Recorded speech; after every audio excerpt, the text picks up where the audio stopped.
તો hey guys, good morning. સ્વાગત છે તમારું આજના એક ફ્રેશ વ્લોગમાં. તો જો અત્યારે સવારમાં હું બટેટા પૌવા ખાઉં છું. એટલે બટેટા પૌવા નાસ્તામાં જે લીધા નથી, મેં ઈડલી લીધી છે અને ચા લીધી છે. અને જો અટાણે બપોરે હું સ્કૂલેથી આવી ગઈ છું ને જમવામાં છે રીંગણા બટેટાનું શાક, ડુંગળી, કેરી, છાશ અને રોટલી. શું કરે હવે?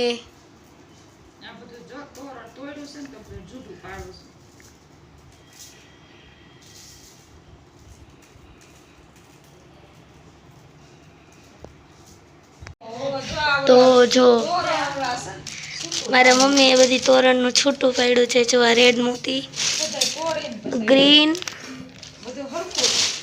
વ્હાઈટ, કોડી ને તો કઈ આ છે લાલી ગ્રીન કલરની, આ રેડ કલરની લાલી છે ને મારા પપ્પા લાવ્યા છે છોડ જે આપણે વાવવાનો છે. અને જો બીજું કે આપણે શૂટ નથી કર્યું. અને જો આપણે રાતે જમવામાં છે રોટલી, બટેટાનું શાક, રસ, શક્કરપારા અને સેવ. તો ચાલો બધા જમવા. બાય એવરીવન, મળીએ નેક્સ્ટ વ્લોગમાં. બાય.